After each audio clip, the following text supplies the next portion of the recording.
Aitma Hausa Novels gidan zafafan littattafai. Idan wannan ne shigowarka na farko ka daure ka danna mana subscribe tare da alamar ƙararrawa. Bismillahir Rahmanir Rahim. Baƙar fura kashi na 21. Ƙananan kaya yake sanye da su yayin da ya sallama zauren gidan Aisha. Ɗaukar murya maman Sadam tai, da haka ta yi jim tare da kanne idon ta guda ɗaya cike da masifa. Jitiya an sake rauka wata ɗan haka ta yi saurin zama kan kujerar da ke bakin kicin ɗin tana faɗin, Umma ana magana. Umma ce ta fito tana faɗin yaya aka yi. Nuni maman Sadam ce mata da ƙofar gidan, don haka ta fara faɗin, waye na? Ni ne. Sai ta ɗauki murya amma sai ta ce kaiwa, Aliyu ne. Ya faɗa kansa tsaye. Lallai. Ai fa sai Aliyu. Ina ka san inda take? Ita takar da ka zo nema, ai sai ka zo ka wuce. Maman Sadam ce ta ce ya zo ya wuce fa kika ce. Ai sai dai ta fito su tafi. Gidan uban shi ne da zai shigo? Magana Umma ta masa ƙasa-ƙasa a daidai lokacin da Aliyu ya sawo kai cikin gidan. Ƙasa ya da murya ce ina wunin ku? Wani irin kallo suka masa tare da kawar da kai ba tare da sun amsa ba. Sallama ya sake yi a bakin kofar can ƙasa ya ta amsa, da haka ya ɗaga labulen tare da sa kansa ciki. Ƙoƙarin sauke ƙafar take yi da alama ta fara bacci, sai dai gaba ɗaya fuskarta ta kumbure. Zama ya a kujerar da ke gefen gadon yayin da Aisha ta gyara zamanta ba tare da ta kalle shi ba, ta ce ina wuni. Idon shi a kanta yana zuba murmushi, ya ce lafiya lau, ya jiki? Alhamdulillah. Lumshe ido ya sana ya ce ya Khalifa. Cikin sauri ta kawar da kanta tare da turo baki ta nuna shi da hannun. Ta ce gashi nan. Murmushinsa ya faɗaɗa. Ganin inda ta yi sannan ya ce idon shi biyu ne? Bacci yake, ta faɗa har yanzu bakinta a zumbure. Ido ya zuba mata tsawon lokaci sannan ya ce, Aisha duk kin canza. Sannan na kula kina jin haushin yaron nan. Kuka ta fashe da shi sosai har su Umma da ke tsakar gida suna iya jin shekar kukanta. Cikin matsanancin kukan ta ce ban fai aure ba, na haife shi. Yaya Aliyu. Limshe ido ya sannan ya buɗe su a kanta tare da faɗin, ai ba laifin yaron bane, shi babu ruwansa fa Aisha. Ki bari masa ka kin ji? Juyawa ta yi ta ɗan kalli yaron kaɗan sannan ta ce, wallahi ban son ganin shi, ina jin baƙin ciki tare da na sani idan na kalle sa. Da na sani ai ƙeya ce. Gaba ya kamata mu fuskanta Aisha. Sanda abin ya faru, na ji baƙin ciki har na kan kasa bacci tsawon lokacin. Amma daga baya na gane babu yadda zan yi, domin dai mai aukuwa ta riga da ta auku. Ni abin da nake so da ke, ki saki jikinki, ki bar takura kanki. Wannan ƙaddarar mu ce, Allah ya sani. Ina iyaka ƙoƙarina domin in guje wa zina. Na sani wannan jarabawa ce, shi yasa ake son bayan ka tsare kanka, ka ƙara da addu'a, mugun gani da mugun ji. Allah ya nisanta mu da su. Duk wanda ya ce shi ne to ba shi bane. Wannan bai wuce kan kowa ba. Dan abin ba wayanka bane ba dabarar ka bace. Dan da a ce abin dabara ce da na saka ki a mota ba za ki dawo ba. Cikin sauri ta jiyo ta kalle shi cikin idon sannan ta ce, ai da na dawo ba abin da ya dawo da ni kenan ba. Kawai ji ne kamar na rabu da kai kenan har abada. Murmushi ya tare da faɗin, yauwa Aisha, ai na fi son bakin ki ya buɗe. Na san ba abin da ya dawo da ke kenan ba. Ni ne kika dawo kika samu cikin wani yanayi. Ai laifin nawa ne. Yanzu dai ki yi haƙuri. Abin da ya faru ya riga ya faru. Shi kuma yaron ba laifinsa bane. Don haka dan Allah ki ƙaunace shi. Shikenan, kowa kallon iska yake min yanzu? A'a sam, mu ba yan iska bane. Ki saki jikinki, ki bar takura kanki. Miƙewa ya zo ya durƙusa a bakin gadon yana kallon fuskar yaron tare da faɗin zo ki gani. Kama yake da nisak. Ai na gani. Ijiyo ki ƙara gani. Sun koyar da kanta tai tare da nuna ba za ta yi abin da yake buƙata ɗin ba. Miƙewa ya tura hannunsa cikin aljihunsa duk biyu. Kallon ta yana tunanin ta yadda zai gaya mata gobe zai wuce. Gaba ɗaya ya rasa da wace kalma zai fara. Agogon hannunsa ya kalla 11:15 ya gani, don haka ya mai da kallonsa a kanta. Aisha ki fara shiri daga yau, da zarar na dawo kwana ɗaya zan yi sai mu wuce. Bai kai ka rufe baki ba ta ce, yaushe za ka tafi? Gobe da safe. Cikin sauri ta juya gaba ɗaya ta bashi gadon bayanta tare da wasa da yatsunta. Sarai ya san me take nufi domin tun ba yau ba ya fahimci halinta. A hankali ya ce Aisha, kin juyuwa ta yayin da ya fara jin shekar kukanta. Kuka kike yi? Tun da fa muka dawo kotun nan, gidan nan babu mai min magana ya Aliyu. Ba sa bani abinci yadda suke nuna baƙin cikinsu har gara kafin a je kotun. Yanzu ko ruwan wanka ba sa bani bare ma su ma yara. Ina rasa inda zan sa kaina yayi Aliyu. Sosai hankalin Aliyu ya tashi matuƙa. Nan da nan launin idonsa ya canza daga fari zuwa ja.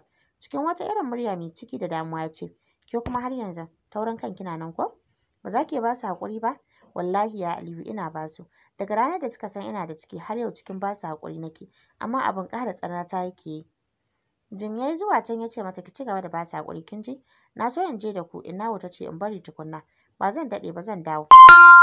Innawa za ta dinga leƙo ku, Husna ma haka.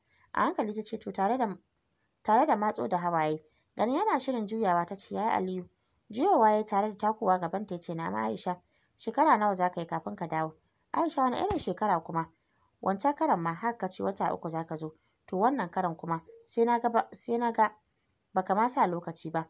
Murmushi ya kaɗan sannan ya ce wancan karan ina sane na ƙi zuwa ai. Saboda jikina na bani kina da ciki. Insha Allahu ba zan wuce sati 3 zuwa 4 ba. Ki zama cikin shiri kawai. Hannunsa ya miƙa ya dafa kafarta tare da ɗago ta miƙe tsaye. Ƙoƙarin haɗa ta da jikinsa yake idonsa a lumshe. Cikin sauri Aisha ta sa hannunta duk biyun ta ture sa. Jikinta na matsanancin rawa. Yadda take danno ƙirjinsa da matsanancin ƙarfi yasa ya buɗe idonsa. A lokacin take ture hannunsa da ke kafaɗarta da matsanancin ƙarfi. Sakin ta da tarin mamaki a tattare da shi. Ba turen son ke bashi mamaki ba. Jikinta da ya ɗauki rawa ya yi matuƙar bashi mamaki. Da haka ce menene haka? Ta tsallake yaron ta can bayan shi ta zauna tana faɗin ka je to. Sako mu sallama. Yayi Aliyu dare na yi.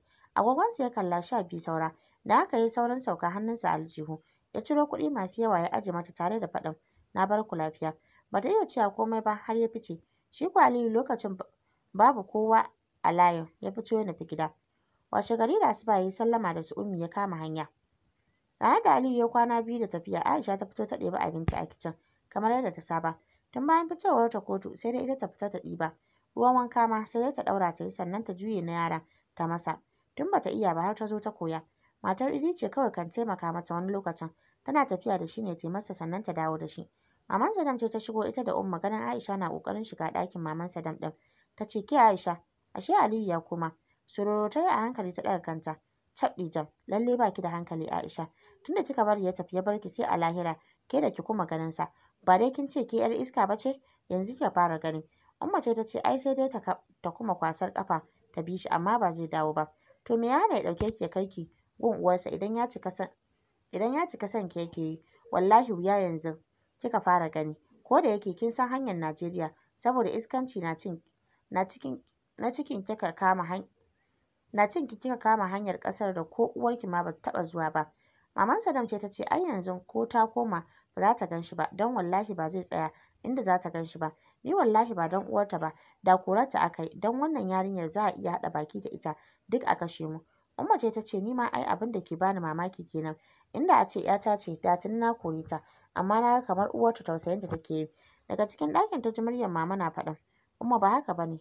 Duk hukuncin da kuka yanke akan Aisha daidai ne a gurina. A'a ni dai tun da kin bar ta zauna a cikin gidan nan.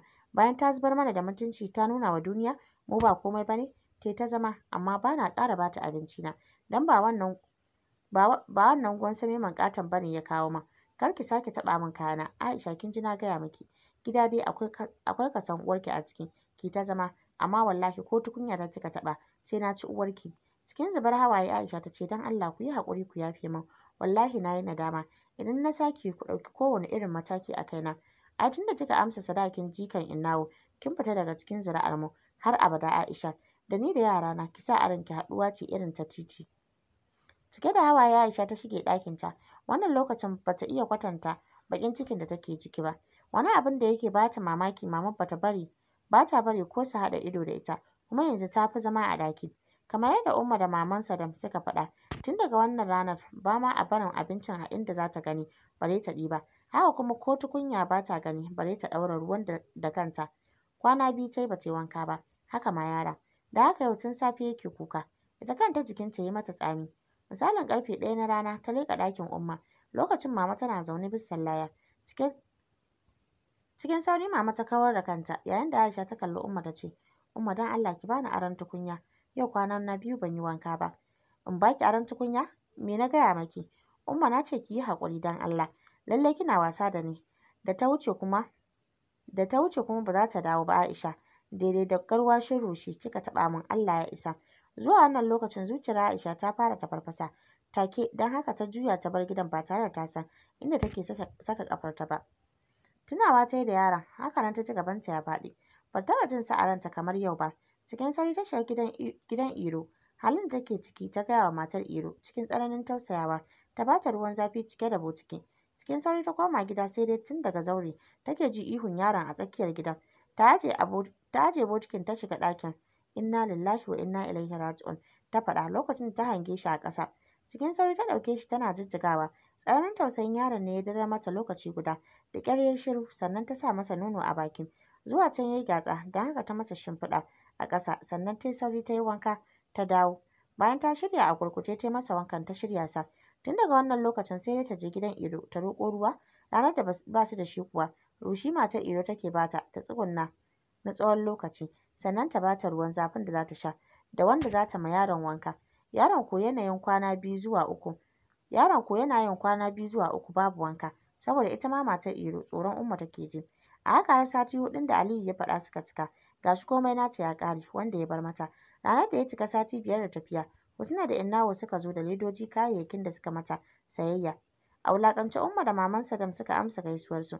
Sosai suka ga Aisha ta fige ta lalace. Duk alamu ya nuna azabtar da ita suke yi. Yaron ma da ganinsa babu wani cikakkiyar kulawa a tattare da su gaba ɗaya. Sosai Innawo ta tausaya mata har suka koma gida. Tana jin damuwar halin da ta same ta a ciki. Ranar da Aliyu ya cika sati na 6 Aisha ta tsinta kanta da tsananin haushinsa. Ganin idan ya alƙawari baya cikawa. Fushi ta da shi sosai tare da rasa inda ya dosa. Tuni ta so ta gudu ta bar gidan. Malam Idi da matarsa suka hana ta. Da haka yanzu take jin ya kai lokacin da za ta gudu ta bar garin ba tare da sanin kowa ba, bare ma a hana ta. Cikin dare ta niyyar barin garin. Da haka tun yamma ta shirya Khalifa. Ta yi masa wanka bayan kwana 3 da ya ɗauka babu wanka. Goye ta sai ram a bayanta, yayin da zuwa yanzu ya cika bayan nata. Mummy gaskiya garinku da nisa. Har yanzu ba mu isa gidan ummin Uncle Aliyu ba. Da nisa Sadiya. Shi yasa kika ga ina daɗewa ban zo ba. A ƙofar gidan Innawo motar ta tsaya. A hankali suka fara fito da kayansu sannan suka nufi cikin gidan Innawo. A'a lale ku ne tafe da yamman nan? Wallahi Innawo tun shekaran jiya muka taso, motar ba sauri. A falon suka baje tare da cire mayafinsu. Ummi ce ta fito daga bayan cike da murmushi. Ta faɗa Sadiya tana faɗin an girma rabonki da ƙasar nan tun kina goye. Cike da fara'a Anti Ruƙayya ta ce, ai ta ce garinku da nisa. Dariya aka yi yayin da Innawo ta juye masu ruwan wanka. Bayan sun yi wanka suka yi sallah magariba domin lokacin ta yayi sannan Ummi ta baje musu abinci. Bayan sun gama ci ne Anti Ruƙayya da 'yarta Sadiya suka kwanta nan tsakiyar falon suna hira yayin da Innawo da Ummi suke zaune. Hirar suke cike da nishaɗi suna ta dariya. Zuwa can Innawo ta ce wai Aliyu ne ya gaya miki ina kiran ki koko kawai dai kin zo ne. Shi ne ya gaya min Innawo. Sau 3 ya zo musamman ya jaddada min lalle kina son ganina. Ya gaya miki abin da ya aikata? Cikin sauri Ummi ta kawar da kanta tare da ɗaure fuska sosai. A'a me yayi? Ni dai ya zo kawai ya ce min ya dawo. Dan murmushi Innawo ta yi sannan ta ce ai ƙaninki magana ya ɗauko mana. Wace irin magana Innawo? Tashi ta yi zaune tana kallon Innawo sannan ta juya ta kalli Ummi da ta haɗe rai. Ko ba a faɗa ba ta san Ummi fishi take da Aliyu. Innawo ce ta ce kun yi ɗanku na nan ƙato nan gidan Umma. Cike da mamaki ta ce ban gane ba. Ummi ce ta ce yarinya ya ciki har ta haihu. Subhanallahi Aliyu shi fa. Ummi ta bata amsa. Inna lillahi wa inna ilaihi raji'un. Wace yarinya kenan? Innawo ce ta ce ita dai wannan yarinya Aisha da aka raba shi da ita. Kin ga rabawa ma bai yi amfani ba. Kash abu bai yi daɗi ba Innawo. To wai ita yarinya ba a nan take ba? Innawo ce ta kwashe komai ta gaya mata duk yadda aka yi. Kama bakinta ta yi tare da faɗin haba biri ya yi kama da mutum. Watannin baya Aliyu ya tashi hankalinsa har ne ma ya zo ya ɗaga min nawa. Cikin tsananin damuwa yake zuwa ya kwanta min a jiki wai in kwantar masa da hankali kamar yadda Ummi ke masa. Sannan sau 3 yana sa ranar tafiya har ya zo ya min sallama. Amma washe gari sai na gan shi ya zo. Wai shi ya kasa tafiya gaban shi faɗuwa yake. Ba irin tunanin da ban yi ba. Ai kuwa dai yanzu an ɓata da Ummi don ta ƙudunduma masa zagi manya-manya ma kuwa. Ba dan ina tsakani ba ma ina jin tsine masa za ta yi. Dan na ga kamar ta yi niyya. Idan Ruƙayya cike da ƙwalla ta ce ayya Ummi ba halin shi bane fa. Dan Allah ki yi haƙuri. Kawar da kai Ummi ta yayin da Anti Ruƙayya ta ce to ai ni ban ga ta zama ba bari in je in dubo sa in dawo. Ki bari sai da safe mana. A'a Ummi yanzu za ni da ma ban san yarinyar ba. Ya kamata a ce komai ya wuce yanzu. Mu rungume yarinyar mu nuna mata ƙauna. Tunda yana son ta wallahi Ummi zan iya rantsuwa tsautsayi ne. Ƙanina ko a can ba shi da rawar kai. Baffa ma faɗa yake ta masa akan yayi aure amma wallahi ko budurwa ba shi da ita. Cike da takaici Ummi ta ce ita fa zai yi wa rawar kai bayan ya ƙala rai nan. Ai dama haka ne duk matsalar da abin da mutum zai aikata sai a ce tsaitsayi. Miƙewa ta yafa gyalenta sannan ta ce ma 'yarta Sadiya, tashi mu je.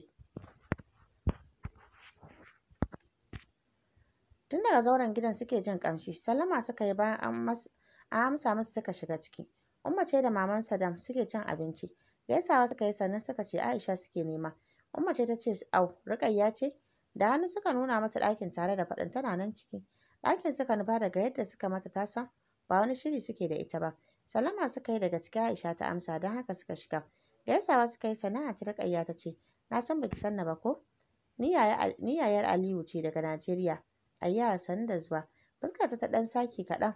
Kallon ta Aunty Rukayya ta yi sannan ta kalli akwatin da ke gabanta. Hijabin tana kan akwatin. Ita ko har da takalmi a ƙafarta. Ga dukkan alamu dai fita za ta yi. Na haka Aunty Rukayya cikin nazari ta ce fita ma za ki yi kenan? Wallahi Aisha ta faɗa tana kawar da ido.